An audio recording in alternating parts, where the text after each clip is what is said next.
de 2017, a cada 4 minutos, uma mulher foi agredida no Rio de Janeiro. Olá! Olá! Olá! Meu nome é Luísa. Meu é Mariana. O meu é Lorene. E hoje a gente vai conversar sobre um assunto muito importante que, infelizmente, ainda afeta a vida de muitas mulheres ao redor do mundo. Hoje a gente vai falar sobre violência contra a mulher. Mas eu acho que primeiro a gente tem que definir o que é violência, como as legislações, como os tratados ao redor do mundo definem o que é violência. Segundo a Organização Mundial da Saúde, violência é o uso intencional de força, física ou poder em ameaça ou na prática contra si próprio, outra pessoa, grupo ou comunidade, que resulte ou tenha probabilidade de resultar em lesão, morte, dano psicológico, deficiência de desenvolvimento ou privação. A Convenção do Pará, por sua vez, entende violência contra a mulher como qualquer ato ou conduta baseada no gênero que cause morte, dano ou sofrimento físico, sexual ou psicológico à mulher, tanto na esfera pública quanto na esfera privada. E ainda aqui no Brasil, a Lei 11.340 de 2006, que é a conhecida Lei Maria da Penha, ela define como formas de violência doméstica e familiar contra a mulher não só a violência física, como a violência moral, psicológica, sexual e patrimonial. Acho que agora a gente precisa entender um pouquinho melhor como funciona essa dinâmica da violência na nossa sociedade hoje em dia. Basicamente, a violência é empregada quando um grupo ou uma pessoa quer dominar outro grupo ou pessoa, né?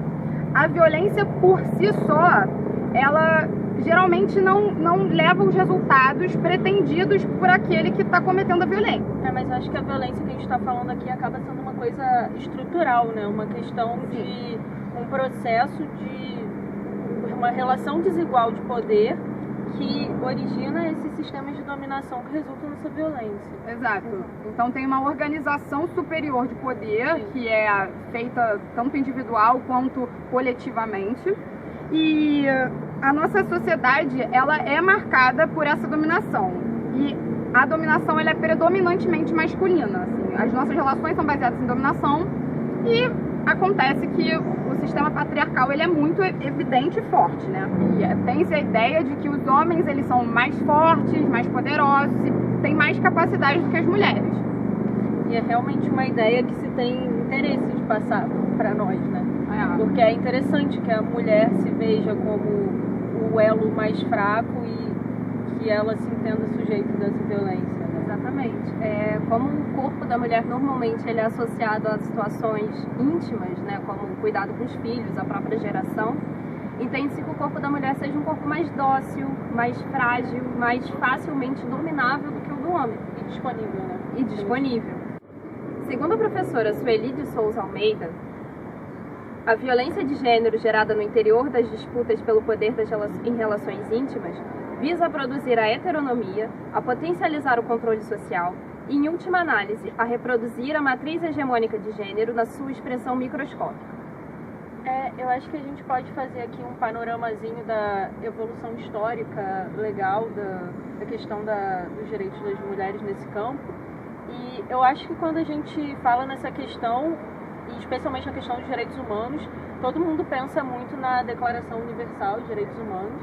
Só que é curioso pensar que, ainda que tenha sido um marco de direitos humanos, não foi exatamente um marco de igualdade de direitos entre homens e mulheres, né? Pensou-se muito no ser humano como um todo, mas não exatamente nessa desigualdade de gênero. E eu acho que o assunto foi sendo mais tratado a partir das décadas de 60 e 70, que foi quando o movimento feminista realmente eclodiu com a segunda onda, que é realmente o movimento mais emblemático que todo mundo lembra. E aí a gente conseguiu produzir documentos legais como a CEDAW, que foi um marco, né, na eliminação da violência contra a mulher, que foi adotada pelo Brasil. Posteriormente, já com o fim do regime militar no Brasil e com a assunção da nossa Constituição, que foi a nossa Constituição Cidadã de 88, a gente pôde, enfim, expressamente falar em igualdade de direitos entre homens e mulheres, pelo menos uma igualdade formal, já que no campo material a gente ainda falta muito, né, pra gente desejar bastante, mas enfim, foi um marco legal sem dúvidas, assim como posteriormente a Convenção de Belém do Pará, né, produzida exatamente aqui, enfim.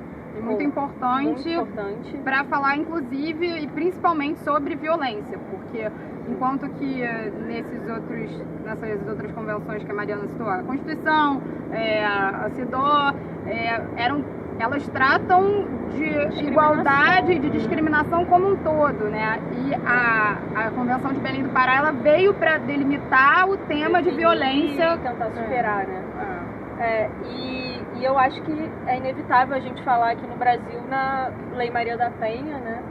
E frisar, sem dúvidas, que não foi um movimento ativista brasileiro, né?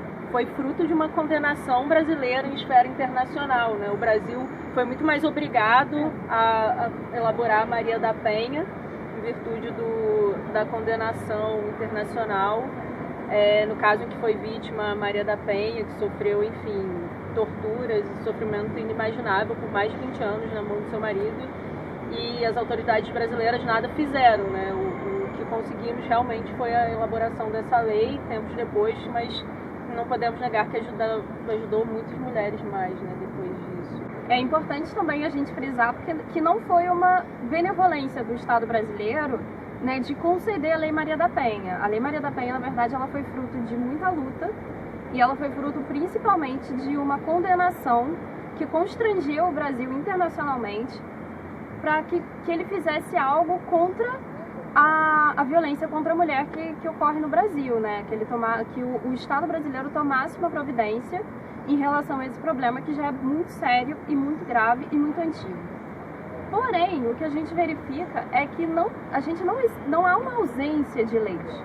As leis existem para proteger a mulher. O que acontece é a aplicação dessas leis, que não é eficiente. 5 espancamentos a cada 2 minutos, 1 estupro a cada 11 minutos, 1 feminicídio a cada 90 minutos, 179 relatos de agressão por dia. Bom, a gente definiu aqui o que é violência na teoria, o que é violência para a lei, o que é violência num conceito formal.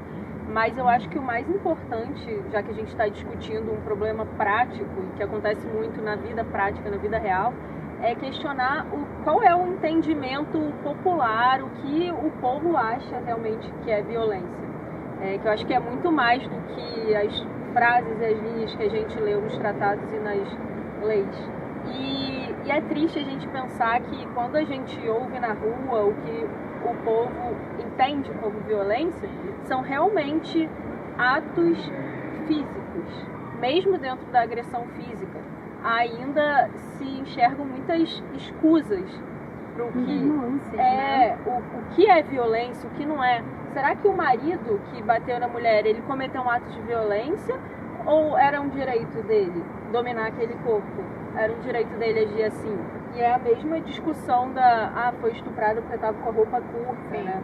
Mesma discussão também, será que as pessoas entendem que esse foi um ato de violência? Espontaneamente, 11% das mulheres afirmam já terem sofrido violência sexual.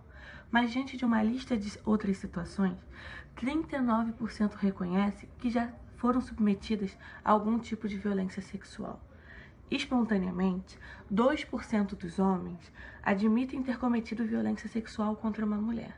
Mas, diante também de uma lista de situações, 18% reconhece terem sido violentos. Bom, diante de tudo isso que a gente falou, a gente vai voltar agora para o começo da nossa conversa e evidenciar as violências que acontecem no dia a dia, trazendo para cá agora um exemplo muito recente, que foi o Carnaval do Rio de Janeiro em 2017. Como a gente já disse, esse carnaval foi marcado por muitos momentos de violência, de agressões contra mulheres. Um caso muito emblemático foi de uma menina que foi agredida na Lapa, com 2 socos no rosto, depois de ser assediada por um homem que, enfim, simplesmente ignorou que ela era um ser humano, que ela era uma pessoa. E curioso ou não, acho que eram os trajes dela, né? Porque ela tava com uma fantasia, com um colã escrito Feminist na frente. E ela própria reiterou várias vezes que aquela agressão foi a mais violenta, mas desde o momento que ela saiu de casa com aquela roupa, com aquela afirmação no peito de que ela era feminista, que ela estava ocupando aquele lugar, ela ouviu diversas agressões e diversas palavras violentas. Exatamente. E numa matéria no jornal O Dia, alguns psicólogos e psicoterapeutas foram entrevistados para falar um pouco sobre o que acontece, né? Por que as mulheres são tão assediadas. Aparentemente, e não só na aparência, assim, na realidade mesmo, nua e crua, os homens têm muita dificuldade de entender a palavra não. E a partir disso, eles simplesmente fazem o que eles quiserem com as mulheres, estejam elas onde estiverem, enfim, sejam elas quem forem. 69% das mulheres atribuem a violência sexual ao machismo. Já 42% dos homens acreditam que a violência sexual ocorre porque a mulher provoca. Até agora, a gente falou de casos de violência pública, né, que ocorrem no espaço público, que ocorrem fora de casa. Porém, a grande questão da violência é quando ela ocorre dentro de casa. Quando a violência acontece dentro de casa, o algoz, né, o perpetrador dessa violência, não é uma pessoa desconhecida, não é uma pessoa que vai te pegar pelo braço na rua. É o seu pai, é o seu irmão, é o seu companheiro, o seu marido, o seu namorado. É uma pessoa em quem a vítima normalmente confia, de quem a vítima gosta. E isso acaba gerando uma situação muito peculiar. Porque como você vai denunciar uma pessoa por quem você nutre um sentimento de carinho, de atenção, de afeto? Além disso, existe o medo de que essa pessoa, ainda que você tenha todos esses sentimentos por ela, você sente medo, porque essa pessoa conhece o seu dia a dia, essa pessoa conhece os seus hábitos, os seus costumes, e essa pessoa normalmente goza da confiança das pessoas que cercam você.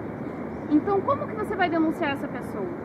Quando você chega a fazer uma denúncia, existe aquela crença de que talvez essa denúncia não seja acreditada. Porque, é o seu pai, é o seu irmão, é o seu namorado. E eu acho que essa é a grande artimanha do sistema patriarcal e como ele continua se perpetrando e exercendo esse domínio há tanto tempo. Porque sobre a mulher não incide só um eixo de dominação, né?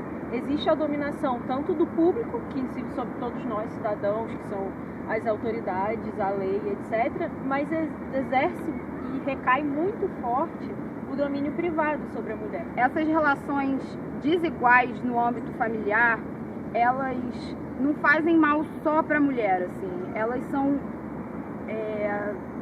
extremamente prejudiciais a quem violenta e aos outros componentes da família. Então você constrói uma sociedade que no âmbito privado ela se desenvolve de uma maneira doente, transpassando essa doença pro coletivo. Então, assim, você não consegue desenvolver os plenos direitos de nenhum cidadão dentro de casa quando existem essas relações violentas e desiguais. Em relação ao total de notificações de estupro ocorridas em 2011, 88,5% das vítimas eram do sexo feminino e mais da metade menor de 13 anos.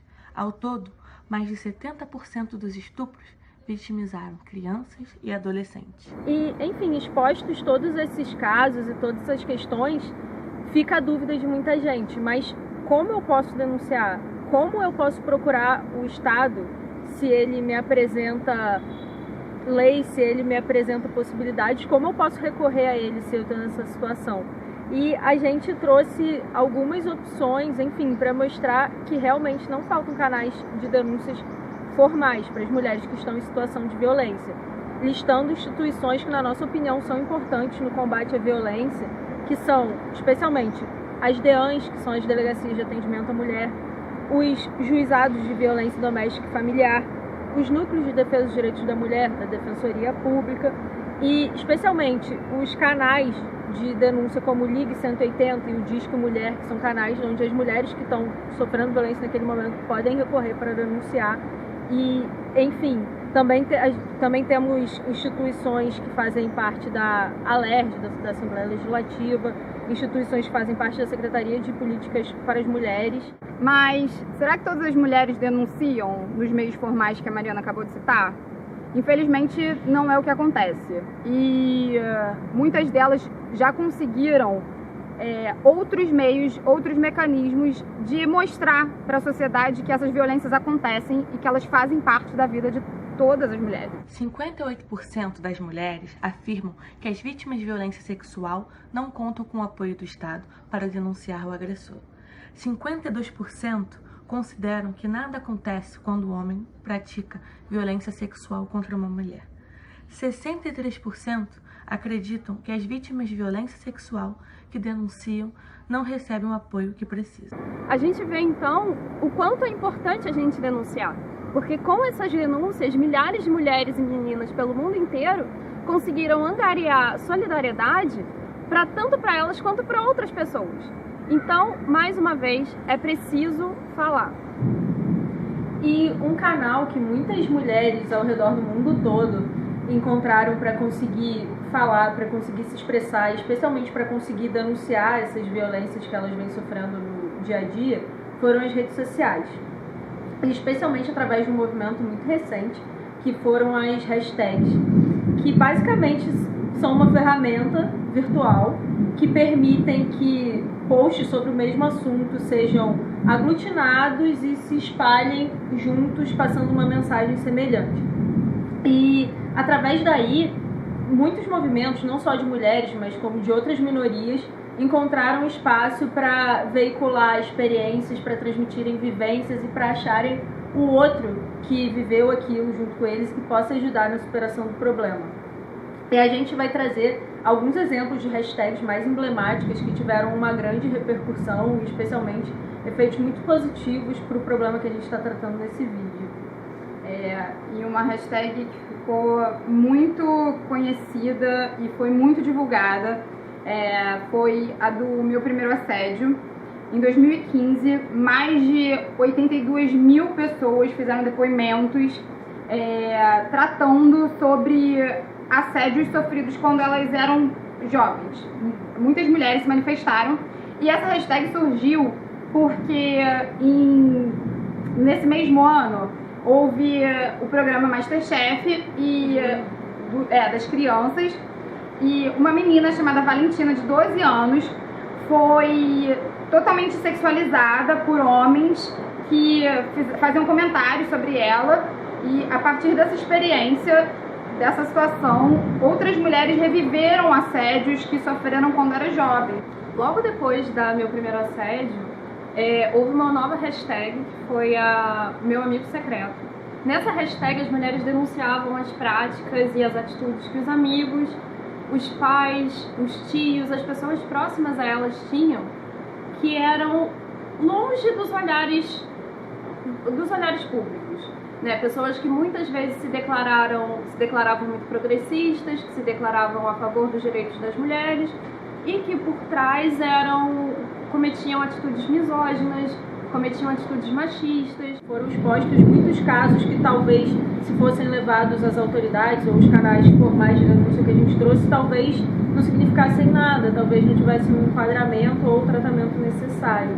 E eu acho que outra que vale a pena ressaltar é uma atitude mais recente, que é a hashtag Meu Professor Ensinou, que na verdade é uma página que foi criada no Facebook pelas alunas de Direito da UERJ, da Universidade do Estado do Rio de Janeiro, mas que acabou agregando universitárias e alunas de todo o Brasil para denunciar assédios ocorridos no meio acadêmico, violência de gênero no meio acadêmico.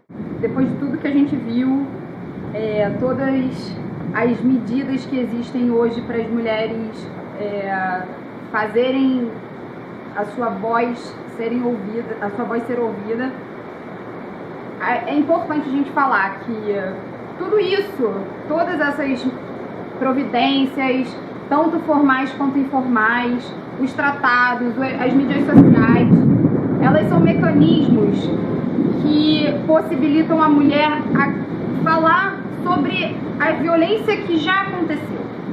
Mas o que importa pra gente, e que eu acho que deve ser a luta primordial de todos os movimentos feministas e da sociedade, assim, como um todo, é acabar com a raiz do problema. É mudar a nossa cultura patriarcal, uma cultura que ainda esmaga e destrói a vida de muitas mulheres, que, enfim, não possibilita que elas vivam uma vida plena em sociedade. Assim, nós, enquanto indivíduos, nós temos os mesmos direitos assegurados e já vimos isso em outros momentos do vídeo. E por isso é muito importante que as pessoas se mobilizem, que as pessoas se conscientizem e que elas se desconstruam a respeito do domínio masculino, a respeito da violência praticada contra a mulher, contra transexuais, contra homossexuais, contra todos os tipos de minorias. A gente precisa mudar a cabeça da nossa sociedade, a nossa mentalidade. Que eu acho que o que a gente quis demonstrar nesse vídeo, principalmente, é que a gente não veio aqui tratar de uma violência individualizada, de uma violência pessoal. A gente está falando de uma violência que é sistêmica, uma violência estrutural. E não tem como mudar uma estrutura inteira sem mudar a cabeça de cada pessoa. Pois é, e é um trabalho que tem que ser feito a partir de agora e por muito tempo. É você ensinar o seu filho, o seu sobrinho a respeitar uma mulher, a respeitar o consentimento dela. Também ensinar as suas filhas, as suas sobrinhas, que o corpo delas é delas, e a vida delas é delas, e que a gente está aqui e a gente pode fazer o que a gente quiser. 96% das pessoas acreditam que é preciso ensinar ao homem respeitar as mulheres, e não a mulher ter medo.